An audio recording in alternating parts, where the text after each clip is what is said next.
Le tableau qui est au-dessus de moi s'appelle La Veste Rose. C'est un de mes tableaux favoris. Je me souviens que j'avais posé un soir à Grenade. J'étais assez fatiguée dans ton atelier espagnol et je m'étais endormie.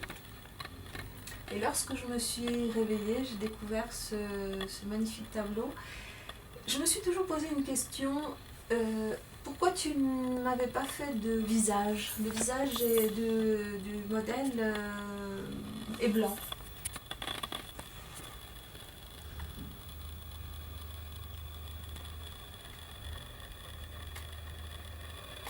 Et puis il y a aussi des tas d'autres choses qui sont très intéressantes pour moi. C'est que quand ce tableau était dans ma chambre, depuis mon lit, il était donc sur la paroi en face, et avec la lumière qui tombait du toit, c'est un tableau qui était très intéressant parce qu'il était plein de petits animaux. Alors je ne sais pas si on peut les voir comme je les voyais à l'époque parce qu'il faut être dans une certaine position, mais il y avait plein d'endroits où je trouvais des formes qui ressemblaient à... Par exemple là il y en a une tu vois, il y avait un ours, un petit ours avec le museau, une patte, une griffe là, une patte avec une griffe, une autre patte, un œil, tu vois là, enfin un ours ou un animal étrange. Il y en a plein dans ce tableau, mais il faut que je les retrouve en haut. Il y en a aussi là-haut, mais là il y en a un, mais comme il y a un pli, on voit moins bien. Un avec un bec. Attends, j'en trouve encore plein d'autres. Enfin, le tableau est plein de choses comme ça. Alors c'est très sympa d'être devant et le matin quand tu te réveilles, tu le regardes et tu trouves une nouvelle forme et une autre forme. Donc c'est un tableau très vivant et très mystérieux pour moi. Merci. Avant. Il faut que je les retrouve pour pouvoir te les montrer. Alors attends, il faut que je les retrouve. Là, on peut en voir un autre, mais non, c'est celui-là que je viens de trouver. Attends. Ah, c'est que ça dépend vraiment de la lumière. Hein. Ça dépend vraiment de la lumière. Là, le chat. L'autre, là-haut, qui ressemble à moitié une cigogne avec une queue de poisson.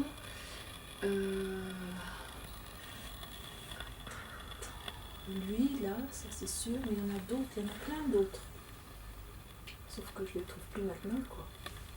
Il y en avait par là aussi.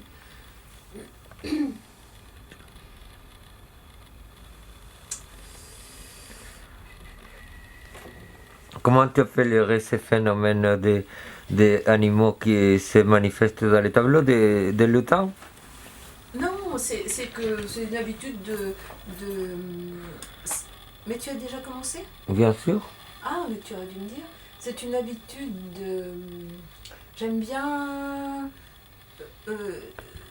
reconnaître des formes dans ce qui n'a pas de forme, apparemment.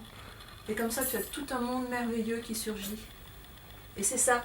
C'est un tableau, donc La Veste Rose, qui a été fait, je ne me rappelle plus en quelle année. C'était un soir. On était arrivé à ton atelier de Grenade. J'étais très fatiguée, je m'étais assise dans un fauteuil et je m'étais endormie. Et à ce moment-là, tu t'es mis à peindre. Tu avais posé ta toile par terre, comme tu fais d'habitude. Là, avec les mains, tu t'es mis à peindre ce portrait. Et une chose qui m'intriguait, je ne te l'ai jamais demandé, c'est pourquoi je n'avais pas de visage sur ce tableau. Le visage est complètement blanc. Tu as laissé la toile apparente.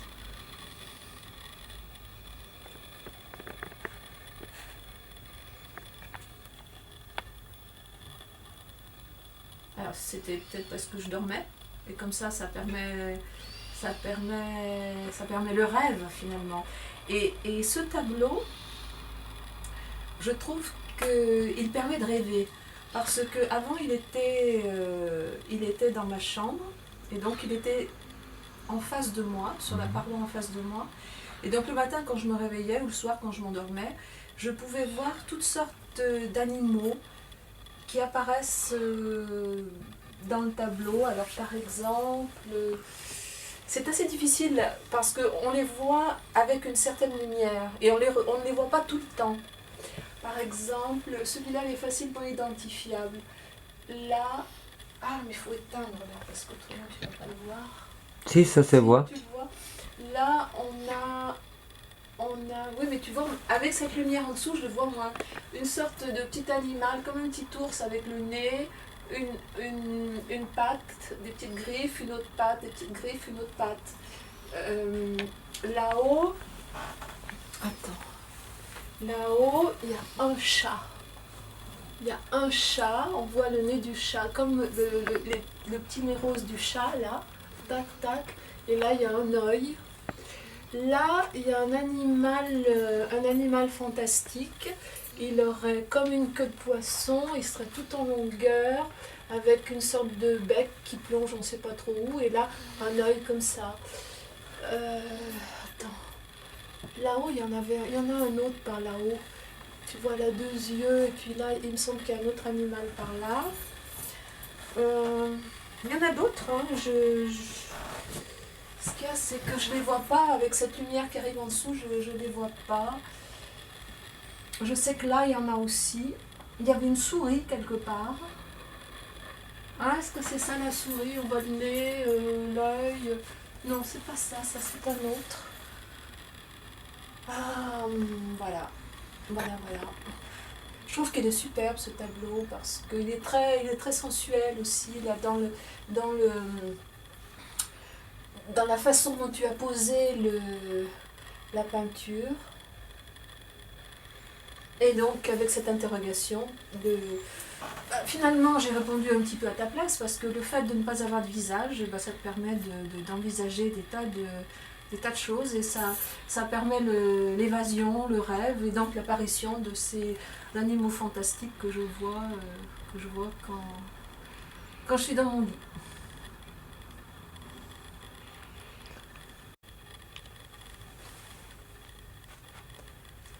La lumière, on l'éteint peut-être. Oui, éteins-la parce que ça fait une dominante trop claire là. Une dominante qui est la dominante de la première prise. Voilà. Tu es en plan américain? Oui, là je te vois jusque là, c'est bien, je tourne. Bon, on peut faire des montées sur les tableaux. Oui, tout à fait. Non, mais donc, je voulais que... tu pourrais répondre à ma question, pourquoi tu n'as pas mis de visage véritablement? Oui, je peux répondre, mais il faut développer. Parce que il y a plusieurs raisons qui convergent. J'avoue qu'il y avait un peu ce que tu viens de dire, justement, que déjà, déjà je m'étais tellement concentré à la sensualité des jambes croisées et que tout dormait, donc ton expression n'était pas adressée à l'autre, mais était celle du corps qui s'abandonne à lui-même, à son être. Donc du coup, je ne pouvais pas peindre ça, c'était absurde, c'était comme si j'étais dessiné, comme si tu étais un objet, parce que tu t'es endormi, donc tu ne me regardais pas. Donc quelque part, il y a comme un respect, une sorte de pudeur, malgré que je suis un peintre érotique, il y a aussi une pudeur sur certains points, comme par exemple là, en effet, la personne endormie, j'ai dessiné des portraits de toi endormi, mais de manière spécifique. C'est-à-dire que là, je me plaçais quelque part à côté de ton rêve. Mais dans l'atelier, on était dans mon atelier, c'était pas un espace vraiment pour dormir. Et ton sommeil était un sommeil de fatigue parce qu'on avait avant, le même jour, on avait peint la Gorgone romantique qui est dans le livre qui sortit en 2005. La Gorgone romantique est un autre portrait de toi, aussi un peu nu, pas complètement nu, mais quand même tu fais le geste de soulever la Ma jupe jupe. et montrer les pubis qui est indiscernable, mais le geste est là. Déjà, de loin, on a la sensation vraiment d'une provocation. Ces tableaux précèdent la Westeros. Les mêmes jours, donc ça avait été, on avait, il faisait beau dehors, à l'extérieur il faisait beau, et on était à l'atelier à peindre frénétiquement un tableau à l'huile et puis un autre tableau à l'huile d'un format respectable, c'est-à-dire que ça peut se faire plus grand. Schnabe l'a peint en 5 mètres par 5 mètres, et je sais pas si encore plus, mais bon, quand même, pour une personne, c'est une œuvre forte de ce côté-là. Et ce n'était pas la première du jour, ce que je veux dire. C'était qu'avant, pour la Gorgone romantique, tu étais debout, tu avais posé debout, en soutenant ces gestes et en faisant ces gestes-là. Avec la main Droite.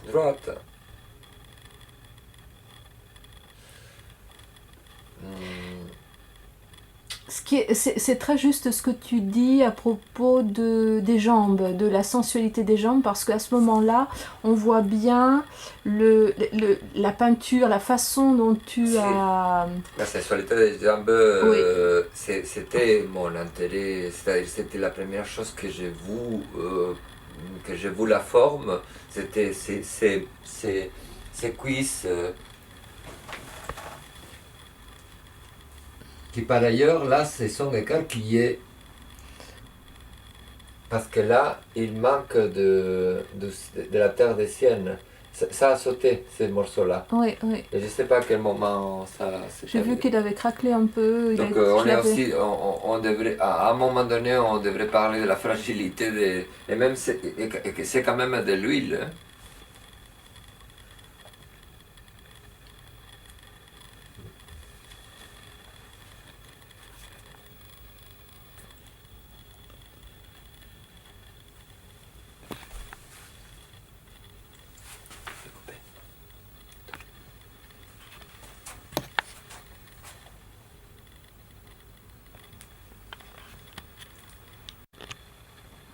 Donc on disait que quand c'est beau, on prend.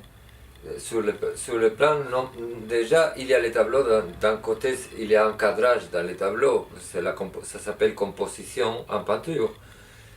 Mais aussi dans le documentaire lui-même, il y a aussi des cadrages. Et je disais par rapport à ma posture ou mon geste. Mais tu es très bien comme ça.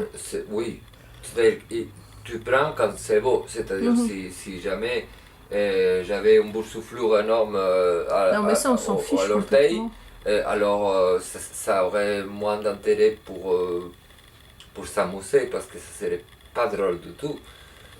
Parle-moi plutôt du tableau lui-même. Oui, le reste, on s'en fiche. Le tableau, bon.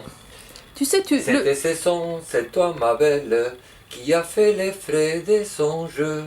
Toi qui as payé la gabelle, un grain de sel dans tes cheveux. Toi qui as payé la gabelle, un grain de sel dans tes cheveux. C'est écarquillé la cuisse. J'allais. Tu veux dire que c'est écaillé? Écaillé, c'est-à-dire que ça a sauté la peinture là. Oui, je vois, oui. Écaillé, c'est légèrement écaillé, oui. Et par endroits, ça s'est fendu parce qu'il a été roulé trop serré, probablement.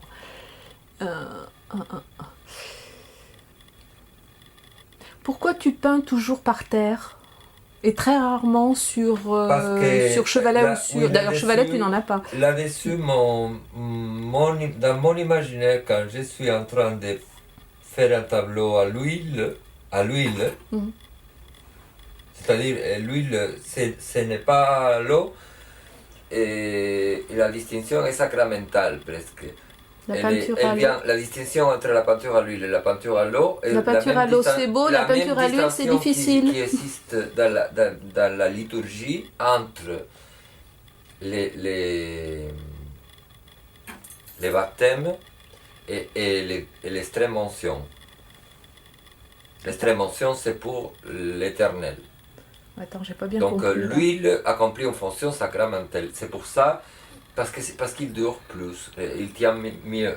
Même si ça s'écarquille parfois, parce qu'il y a aussi des fragilités dans la peinture à l'huile. Mais traditionnellement, elle était plus mise en valeur dans la tradition picturale à cause de sa durée, la persistance, et aussi peut-être l'éclat des couleurs. Et d'autres raisons aussi, c'est qu'elle est plus flexible, malgré qu'elle s'écarquillait.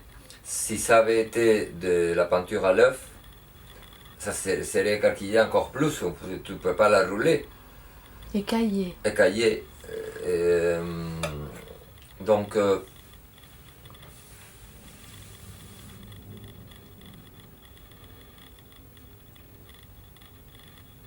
le choix des couleurs. Bon, le rose, forcément, parce que je portais une veste rose. Si, le rose, c'est de la cochenille, du carmin de cochenille. Les roses.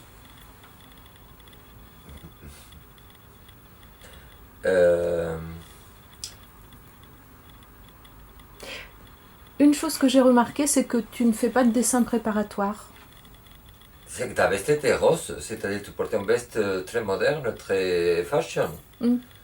Et ta jupe aussi, et là tu étais vraiment un modèle. Et là, et par ailleurs, rue de Prague, j'ai acheté les rouges de cochenille pour ce type de détail, c'est-à-dire pour l'éclat d'un vêtement particulier ou pour un rouge aux lèvres à un moment donné voulu. Donc c'est des couleurs qu'on dose, qu'on prévoit, qu'on calcule.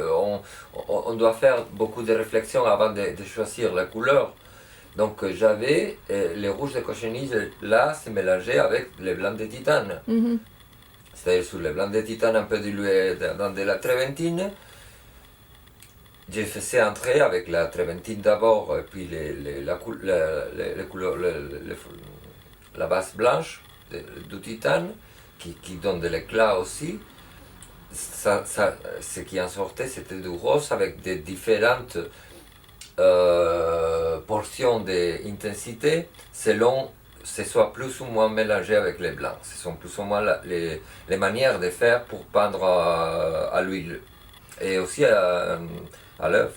Oui, tu m'as pas répondu, je voulais savoir pourquoi tu peins très très très souvent directement, c'est-à-dire sans dessin préparatoire. Oui, parce que je suis un bon dessinateur, donc je fais comme si j'étais en train de dessiner. Je dessine bien. Je ne fais pas des choses si je ne suis pas sûr de faire très bien. Si je vois que ça ne va pas être très bien, j'ai choisi une autre histoire.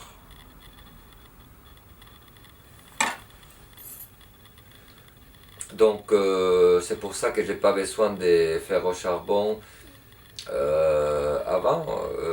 Au début, peut-être, dans mes premières toiles, il y a une petite ébauche au charbon mais comme j'ai vu que mes ébauches au charbon étaient bonnes presque à la première, toujours étaient bonnes, donc je me suis dit c'est bête de faire le charbon qui après disparaît dans la peinture, il ne reste pas vraiment parce que c'est pas très intense, c'est un noir qu'on voit sur les blancs, mais qui dans un tableau c'est perdu. Donc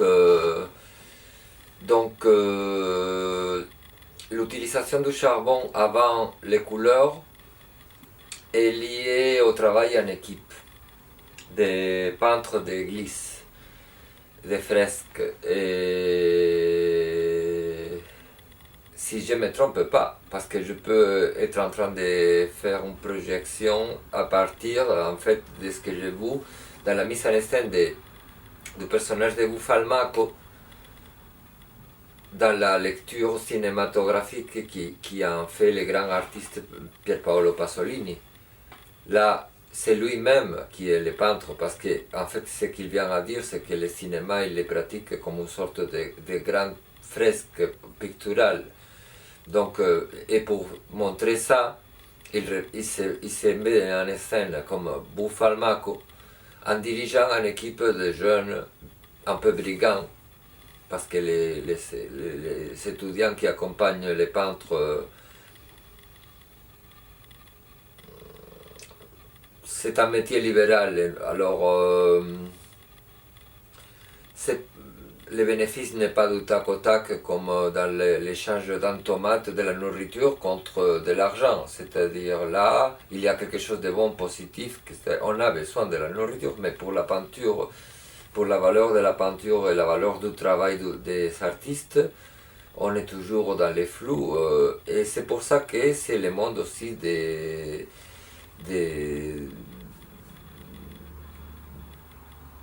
d'un banditisme en douce un peu. Donc, et ça, chez Pier Paolo Pasolini, je voudrais le développer. Mhm. Ça m'intéresse beaucoup. Mais bon, c'est à cause de ça qu'il y a les foussins, c'est-à-dire les charbons, parce que l'équipe qui accompagne les peintres a besoin d'apprendre vite la peinture et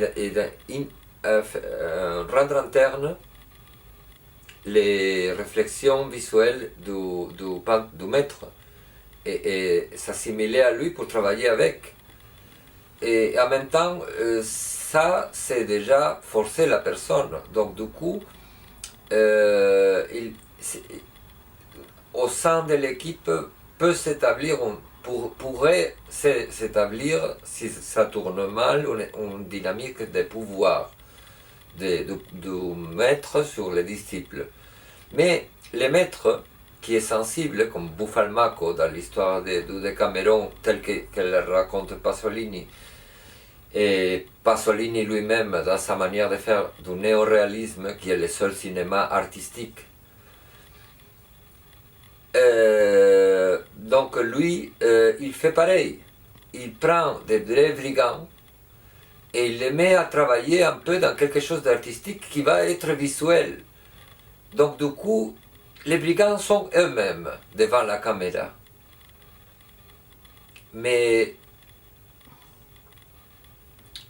ils savent qu'ils sont là pour quelque chose, c'est pour faire un tableau qui c'est pas un tableau, c'est une fresque à cette époque.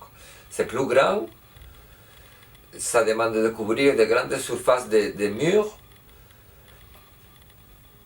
C'est quand même encore plus que ce que j'ai fait dans la Westeros, mais c'est pour ça, pour expliquer que Pasolini, Buffalmacco, à un certain moment de la peinture, on avait besoin du charbon avant, parce qu'on ne savait pas ce qui pouvait sortir, parce que vraiment il fallait retenir les mouvements, donc il fallait tracer quelques ébauches, surtout parce qu'il y a une question, c'est pourquoi je dirais retenir et fixer de la part du maître, parce qu'il assume une responsabilité, surtout du fait que les personnages qui apparaissent dans la fresque sont des portraits. Et ils sont en train de faire des choses en rapport à la grande théologie. Et il y en a des bons et des méchants. Et c'est des portraits. Donc l'équipe c'est vraiment une bande. On ne sait pas qu'est-ce qui peut se passer dans le processus d'élaboration d'une fresque comme celle qui existe au Camposanto de Pisa. Impressionnant et surtout énigmatique. Même, il peut y avoir un historien comme Luciano Velosi qui a analysé lentement et a pris le temps d'écrire un livre, une monographie très présentable. Mais nous n'avons pas le temps qu'a eu Luciano Velosi devant les phénomènes du peintre de fresques. Nous entrons en tant que touristes ou en tant que quelqu'un qui regarde un livre et nous voyons pour une portion de temps qui nous permet d'entrevoir en effet l'histoire, de voir que les visages sont vraisemblables, donc sont peut-être allusifs, mais on ne peut pas tenir tous les tenants et les aboutissants, par exemple des représailles sur les peintres de quelqu'un dont le portrait se trouve en enfer, ou chez les méchants, ou chez un diable, non? Par exemple. Moi, j'avais pas besoin de Fussin parce que je faisais des portraits dans une tradition intime. Donc, j'ai un marge de liberté qui vient donnée par les sacrements du mariage, à la Fourier, pivotal. Oui, mais alors là, je vois pas le rapport avec le... Je veux dire que par là, je pouvais comprendre, j'étais en situation cognitive, de comprendre que ton sommeil était sacré. Parce que tu t'es reposé dans un tableau, qui est un autre chef-d'œuvre, qui est la Gorgone romantique, qui doit être roulée, et qui se retrouve représentée dans les livres de 2005. Et la Gorgone romantique, c'était déjà un grand effort. Et ça avait été fait avec encore plus de détails dans le visage, où tu tirais la langue. Donc tu avais fait un exploit de modèle. Parce que tu avais tiré la langue pour une peinture à l'huile qui était du speed painting. Parce que je peignais à la vitesse de la fresque. Et j'ai quand même bien croqué tes traits dans ces gestes irrévérencieux et moqueurs, de tirer la langue et de montrer les doigts. Là, c'est mon doigt gauche parce que je ne vais pas vous faire les doigts d'honneur. Mais à gauche ou droit, c'est pareil. Ça n'a pas la même intention. Bon. Dis donc, il n'est pas signé. Mais je l'avais signé. Non. Regarde. Au crayon. C'est signé au crayon parce que parfois j'ai fait ça. Et alors il faut trouver la signature. Non, je te dis qu'il ne l'est pas. Attends, non, il faut parcourir tous les bords. Bah, je les ai Tu es parcourus. sûr que j'ai oublié de signer la veste rose? Oui. Je te dis que tu l'as oublié. Alors tu ne pourras pas les revendre. Je ne vais pas le revendre de toute façon. Ça, et en plus avec la craquelure, ça fait tomber la cote. C'est foutu.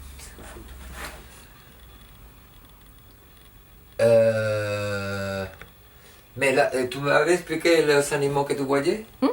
Moi, je ne les vois pas. Et parce que moi, Leonardo da Vinci dit qu'il faut regarder les taches dans les murs et voir des formes. Voilà, c'est ce que Et je fais, j'essaie de moi. le faire, mais je me suis rendu compte que c'est hyper dangereux. C'est hyper dangereux. Quand tu commences à voir des formes dans les murs, après ça ne s'arrête pas. Bah, Non, il faut pas. justement, c'est ce qui est intéressant dans le tableau. Là, on en voit Oui, plein. là parce que tu es dans ton propre tableau, donc du coup, tu peux. Et tu as bien fait. Tu vois tous les attributs, parce que c'est comme si tu les goûtais, les couleurs, comme si tu prenais du goût au tableau. Mais c'est parce que c'est ta manière, il y a beaucoup de manières de regarder un tableau, de voir des choses dans un tableau. On peut voir la figure elle-même, on peut voir les mauvais goûts, les bons goûts, ou pas prêter attention aux questions de goût et se concentrer sur la signification. que c'est la signification. C'est une femme. Qu'est-ce qui, et c'est là qu'il y a toujours la question. C'est que un tableau avec une femme, c'est la représentation de la valeur,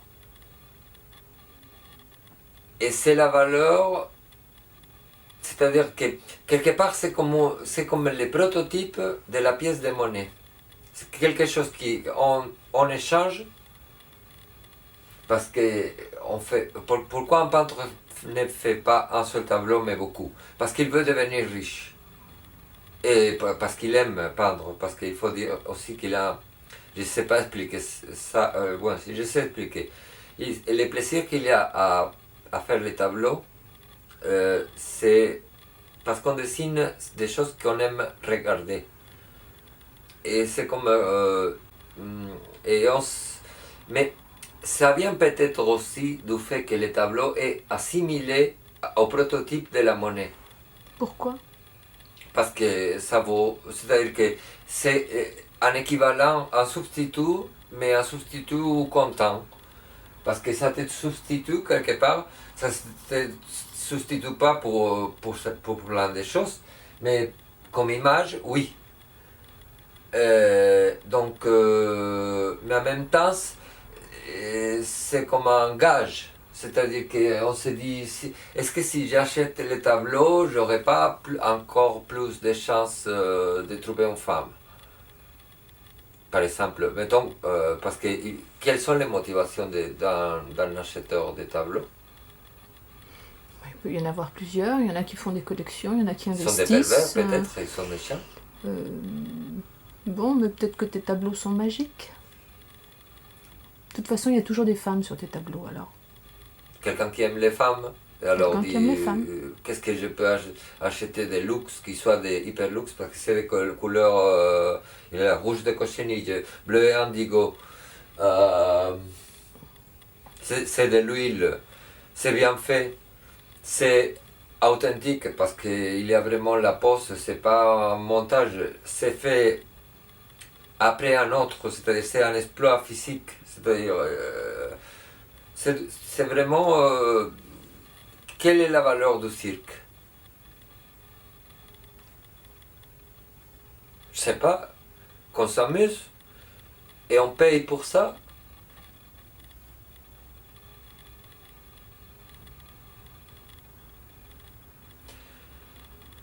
Et donc, je revenais à dire que l'existence du tableau était assimilable à l'existence de la monnaie. Et à l'actualité, on annonce la disparition de la monnaie, parce qu'il y aurait une espèce d'échange, de troc réglé par l'intelligence artificielle, dans lequel les fonctions et les services se feraient de manière automatique.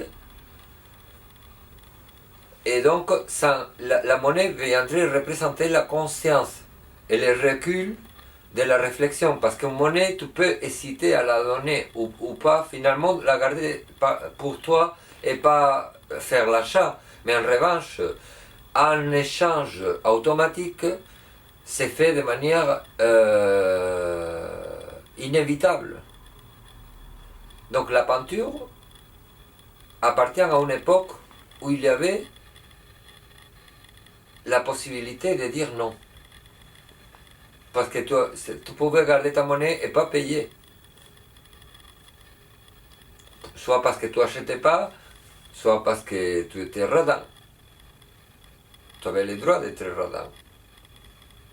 Tu n'as plus le droit.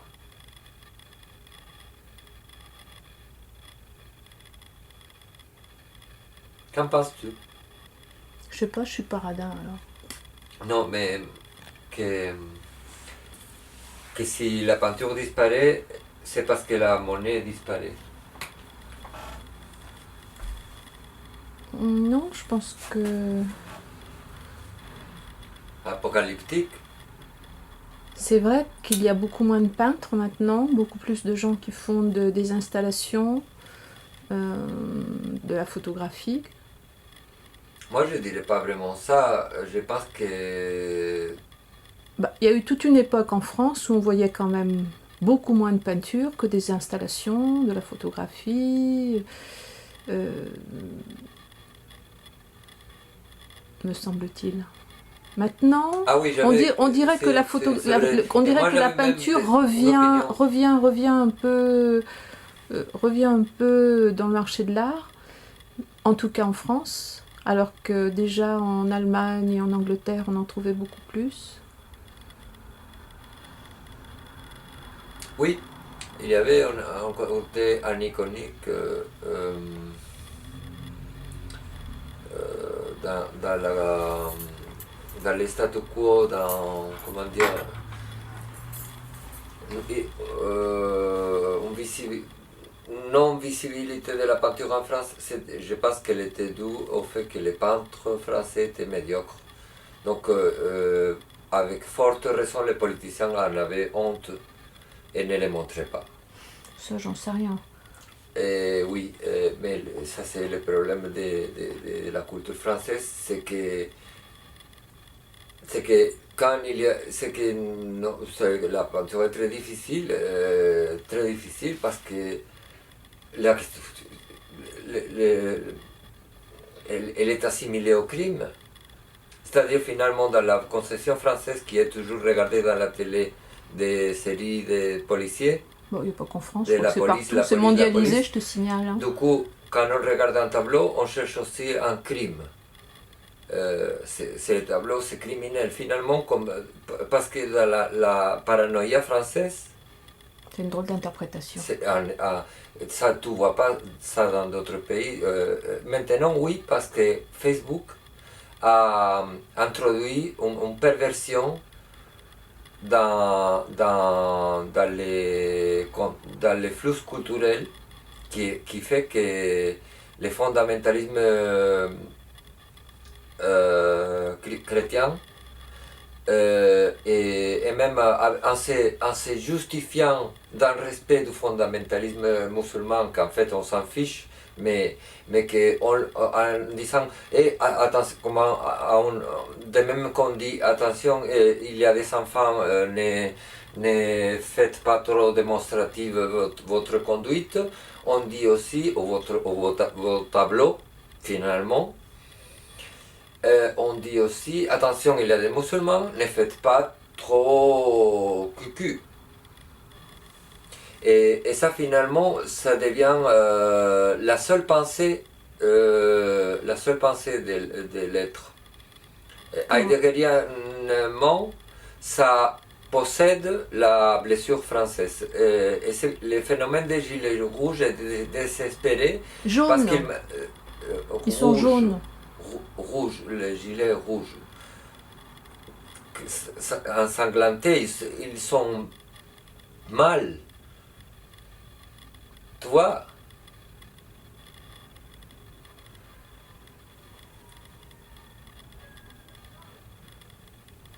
Attends, qu'est-ce que tu entends par cucu? Cucu, ça veut dire genre cucu la praline, tu vois, un peu bête. Cucu la praline, c'est Tandis que... rabelaisien. Non, c'est plutôt San Antonio. Tandis que toi, dans ta tête, cucu, c'est de pas trop faire de cul dans tes tableaux, c'est ça? Bon, je parle comme j'ai entendu parler ici. Quand je suis venu, j'avais un langage littéraire de lecture philosophique, de linguistique, le structuralisme français et quelques ouvrages littéraires que j'avais lus. Et je découvre qu'on ne parle pas comme ça. Et moi, je me suis mis un peu à imiter les expressions, même si certaines, je ne les trouvais pas cucu la praline. Ça dépend à quel moment on lâche cucu la praline, parce que ça peut colorer un poème. Mais pour ça, il faut vivre. C'est cucu la praline et je ne l'ai jamais vécu. Je ne sais pas qu'est-ce que c'est. Parce que je ne l'imagine. Parce que peut-être les paranoïaques imagine tout. Tout est imaginable. Et il est responsable de tout ce qui est imaginé. Mais le paranoïaque, finalement, c'est personne. Et que la praline a une signification. Moi, je pense à... Non, je vais pas... bon, je vais le dire. Je vais le dire en demandant pardon à Brigitte Bardot parce que c'est la seule image qui me vient, agréable plutôt. Mais je ne sais pas si ça a vraiment rapport parce que la praline c'est la chose au chocolat. Et là, vraiment, je ne vois pas En sucre rose. on se trouve. Mm. Si c'est un éloge ou non? C'est plutôt péjoratif. Plutôt dépréciatif. Un peintre n'aime pas les péjoratifs parce que ça gâche les tableaux. Et bon, si la veste rose, c'est coucou la praline.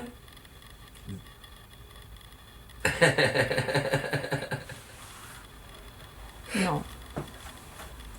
Mais on ne parlait pas à propos de la veste rose. Tu t'es embarqué dans je ne sais quelle démonstration que j'ai pas suivie d'ailleurs. Bon, la veste rose est un tableau de 2004. Nous nous préparions pour Paris. Ou pour les États-Unis. Et pour les États-Unis, parce que avant le voyage aux États-Unis, j'ai beaucoup travaillé pour avoir encore plus d'œuvres de ce que j'avais déjà. À l'époque, j'étais encore trentenaire. Au début de la trentaine, qu'est-ce que j'avais 33 ans. C'est pour ça que j'ai fait la cigarette of Christ.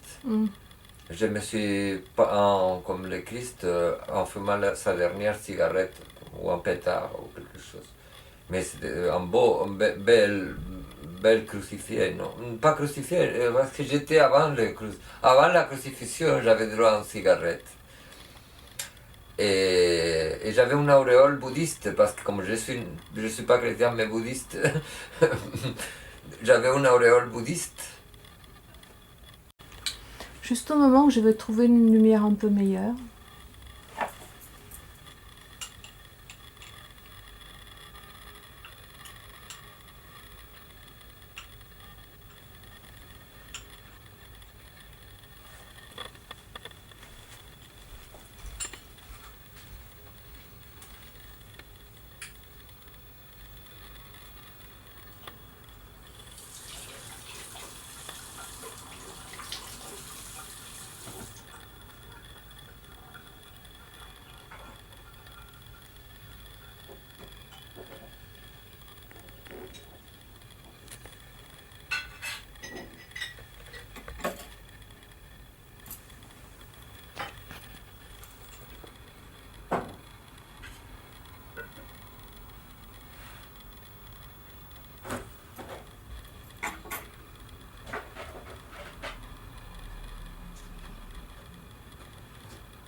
Tu filmes? Oui. Depuis quand? 5 secondes.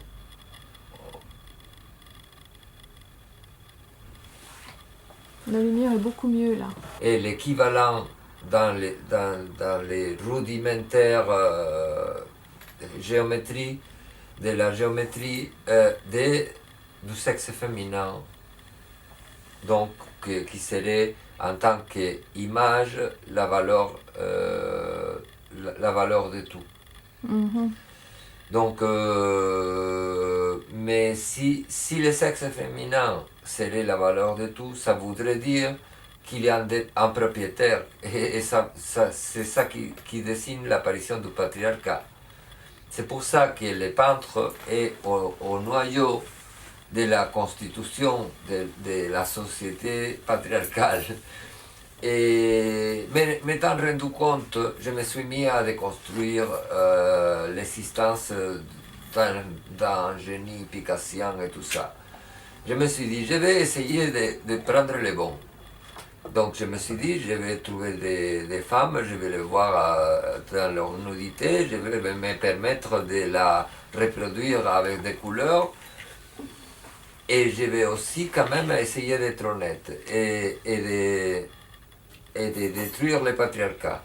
Mais le problème, c'est que la destruction du patriarcat conduisait à la destruction de l'argent, et la destruction de l'argent rendait mécanique et automatique tous les rapports. Donc, c'était la disparition aussi de la pensée, de l'image. En fin de compte, on est amené à devenir aveugle.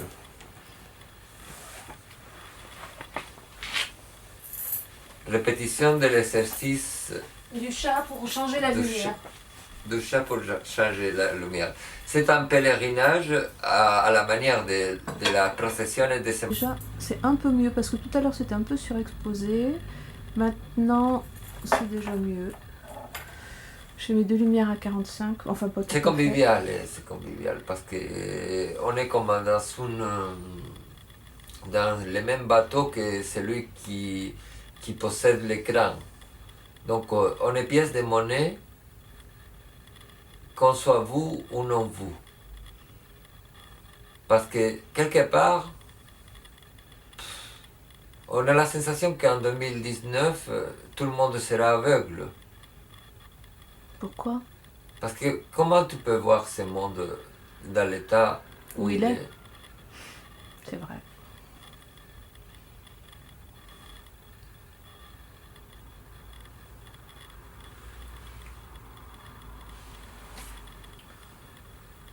Fin.